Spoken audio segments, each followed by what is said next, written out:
Bonjour à tous, bienvenue sur la chaîne Thermo VV. Aujourd'hui, on va faire une recette. Une nouvelle recette du calendrier de l'Avent. Ça va être une recette hyper pratique qu'on adore réaliser pendant les fêtes de Noël. C'est les blinis. Vous savez, les blinis, c'est les toutes petites galettes sur lesquelles on peut déposer du fromage.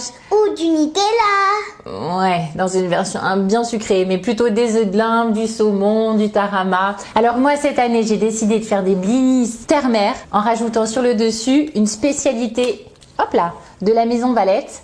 C'est un encas de queue d'écrevisse marinée à l'armagnac avec du canard.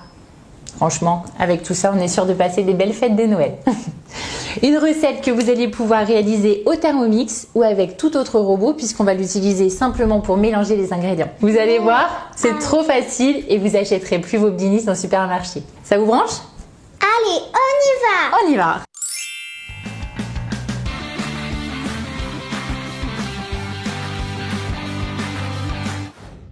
Pour réaliser cette recette de blinis, il vous faudra 200 g de farine, 200 g de lait, 2 œufs, un sachet de levure chimique, une demi-cuillère à café de fleur de sel. Dans le bol du Thermomix, on va verser 200 g de lait et on ajoute le sachet de levure chimique.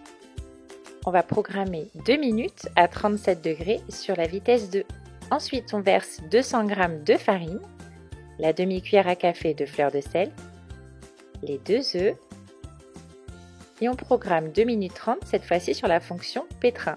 On va verser cette préparation dans un saladier qu'on va recouvrir d'un torchon et ça va partir 30 minutes à 1 heure au réfrigérateur. Dans une poêle à crêpes sur feu moyen, on va bien la graisser avec un petit peu d'huile et lorsqu'elle est bien chaude, on va y déposer un petit peu de la préparation. Il ne faut pas que les blinis soient trop gros. N'hésitez pas avec le dessous de la louche à l'étaler un petit peu pour lui donner une forme bien ronde.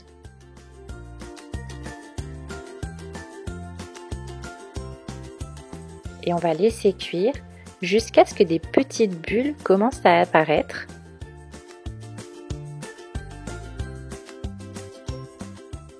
Là, il sera temps de retourner le blinis.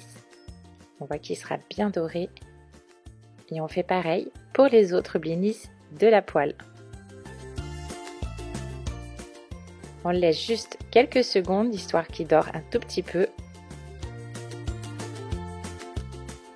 Et ces blinis, vous allez pouvoir les réserver et recommencer avec le reste de la préparation. Et on passe à la dégustation. Alors, si vous les préférez tièdes, je vous conseille de les réchauffer quelques secondes dans un grille-pain. Ils seront encore plus moelleux, surtout si vous les avez préparés à l'avance et conservés au frigo. Ce petit encas de canard à l'écrevisse, il est délicieux. C'est super original. Si vous voulez en commander pour les fêtes, je vous mets le lien vers le produit en barre d'infos et vous m'en donnerez des nouvelles. Toi, t'as goûté à quoi? Nutella. Ce qui est pratique avec ces blinis, c'est qu'on peut les manger en sucré ou en salé. Voilà, cette vidéo de blinis terre-mer est terminée. J'espère que cette recette bien pratique vous a plu et que vous n'achèterez plus jamais des blinis industriels. Si vous avez aimé la vidéo, mettez-moi un petit like, comme ça, sur la vidéo. Jusqu'à ce qu'il y en a 100 000. Ouais, 100 000 carrément. Mais surtout, mettez-moi votre avis en commentaire. Et puis, on s'abonne ? On s'abonne à la chaîne. On se retrouve très très vite pour une nouvelle recette. On vous embrasse bien fort. Bye bye. Bye bye.